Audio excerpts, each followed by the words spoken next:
From the hottest summer from the White House kitchen garden, this is West Wing Week. Welcome to the West Wing Week, your guide to everything that's happening at 1600 Pennsylvania Avenue. This week, the White House hosted PTA Day and the annual Iftar dinner. And the president addressed the drought and spoke with NASA's Curiosity team, while the administration began accepting applications for the Deferred Action for Childhood Arrivals program. That's August 10th to August 16th, or Dream Day. Friday was PTA Day at the White House, featuring an open for questions online Q&A with Director of the Domestic Policy Council, Cecilia Munoz, and PTA President, Betsy Landers. Excited to have you here, and I'm personally excited to be part of this because, as you heard, the most important thing I do is be a mom. Parents play a tremendously important role, without which we can't hope to be successful in making sure we meet our goals for our children's education in this country. That evening, the president hosted an Iftar dinner, marking Ramadan in the state dining room of the White House, continuing the annual tradition that began under President Clinton and continued under President George W. Bush. We hold sacred. Foremost among them is freedom of religion.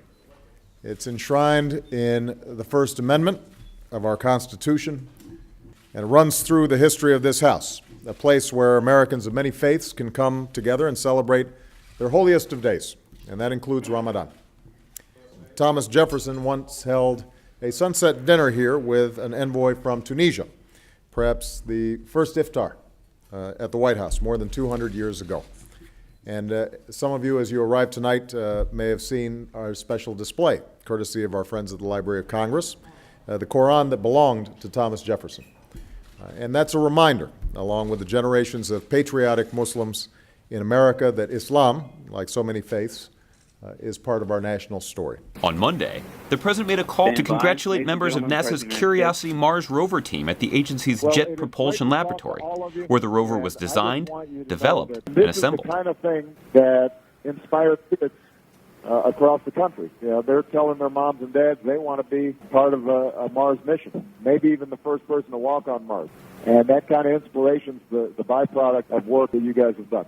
I'm going to give you guys a personal commitment to protect these critical investments in science and technology. I thank you for devoting your lives to this cause, and if, in fact, you do make contact with Martians, please let me know right away. Later, in Iowa, the president toured the McIntosh family farms in Missouri Valley to see firsthand the impact of the historic drought on farmers and ranchers in the nation's heartland. There, he reiterated a call for Congress to pass the Farm Bill and announce new administrative initiatives to help farmers and others hurt by the drought. The best way to help these states is for Congress to act. They need to pass a farm bill that not only helps farmers and ranchers respond to natural disasters, but also makes necessary reforms and gives them some long-term certainty. But the folks suffering from this drought can't wait for Congress to do its job. So in the meantime, I've made sure that my administration, under the leadership of Secretary Tom Vilsack, is doing everything we can to provide relief to those who need it. And we're going to keep doing what we can to help, because that's what we do. We are Americans. We take care of each other. And when our neighbors hit a rough patch, we step up and help out. To find out more information on resources available for drought assistance, please go to whitehouse.gov/drought. On Tuesday, Deputy National Security Advisor Ben Rhodes stopped by to tell us about his experience as part of the U.S. delegation to the Olympics and his Rhodes travel. Hey everybody, I just recently got back from London, where I was honored to be on the U.S. delegation to the closing ceremonies with Susan Rice, our ambassador to the UN, Reggie Love, former White House staffer, and two outstanding athletes who are on the President's Council on Fitness and Sports, Michelle Kwan and Curtis Pride. We were able to take in the excitement of the games. We saw some track and field. We also saw the U.S. Men's and women's team win gold. Running up our medal count, and the U.S. was able to decisively win the most gold medals and most medals, and we, of course, were able to thank some of our athletes. It was amazing to meet not just some professional athletes, like the basketball players, but also some true amateurs, including athletes, for instance, who have other jobs. One athlete I spoke to is both a multiple-time Olympic athlete as well as a school teacher. So I think it drives home how proud we are of all the things that our athletes do. We're also able to take in the closing ceremonies and see the extraordinary job that our British allies did in hosting the games. And I think it was clear to us in London that this was really a tremendous moment for the United States, but also a tremendous moment for the United Kingdom and the City of London, who pulled off an extraordinary games, came off without a hitch. And in that closing ceremony, we saw the spirit of our very close friend and ally, as well as the Spice Girls, which was something that was very exciting to all of us as well. So again, wrapped up a great games for the US, a great games for the UK, and we'll look forward to 2016 in Rio.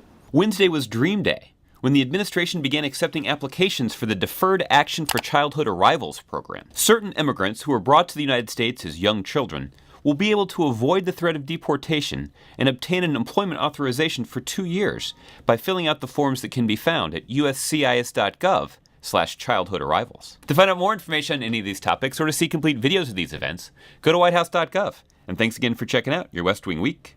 But wait, before you go, here's a word about what's in store for you next week. On Monday, we are celebrating the Children's State Luncheon for the first time at the White House, and I am so excited because this is when they really learn about good food and how good food should be. Tune in next week, and we'll see you on Monday for the Children's State Luncheon. So keep an eye. Monday, I'm gonna see you back, okay? Hey, come with me. You guys gotta check this out. Come on. Come on.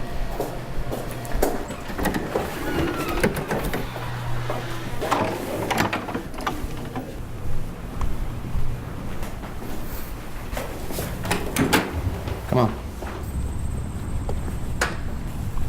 Come on.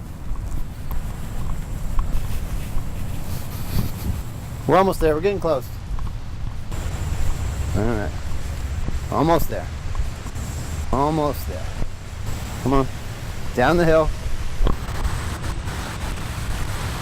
Here we are. Just wait till you see this.